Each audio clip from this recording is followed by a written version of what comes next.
बिस्मिल्लाहिर्रहमानिर्रहीम। अस्सलामुअलैकुम। आप देख रहे हैं 1 बाय 1 न्यूज़ एचडी। ख़बर शामिल करते हैं जड़ामाला से। मायूसी दुखी इंसानियत की खिदमत करना बहुत बड़ी इबादत है। काबिल तहसीन हैं वो नौजवान जो आज के इस नफसा नफसी दौर में मायूस लाचार लोगों की खिदमत कर रहे हैं। बेबस मजबूर लोगों को इलाजी मुआवजा की बेहतर सहूलियात फराहम करके जो कल्बी सुकून महसूस होता है, मैं इसको अल्फाज में बयान नहीं कर सकती।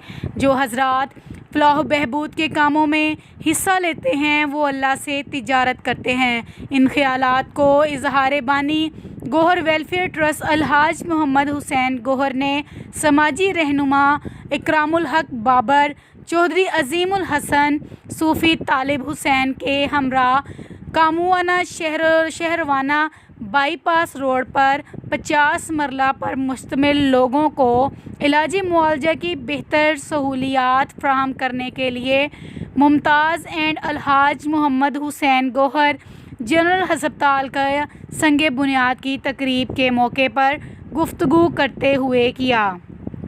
इस मौके पर समाजी रहनुमा सूफ़ी तालिब हुसैन चौधरी अज़ीमुल हसन इकरामुल हक बाबर मलक आकिफ़ चौधरी आशिक जट राना मोहम्मद नासिर चौधरी एहसान मिनहास के हमरा गुफ्तगू करते हुए कहा कि मुमताज़ एंड अलहाज मोहम्मद हुसैन गौहर जनरल हस्पताल के क़याम से इलाका के अवाम को free dialysis, CT scan, gynae समेत दीगर सहूलियात मुयस्सर आएंगी।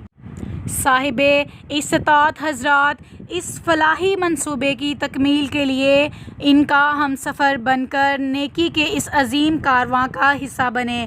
मज़ीद ख़बरों के लिए देखते रहिएगा हमारा चैनल 1 बाय 1 न्यूज़ एचडी।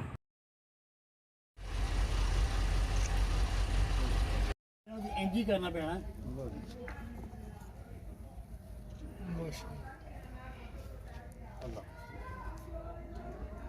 ताज़ा तरीन अपलोड्स की नोटिफिकेशन हासिल करने के लिए हमारे चैनल को सब्सक्राइब करें और साथ में दिए गए घंटी के निशान को दबाना ना भूलें।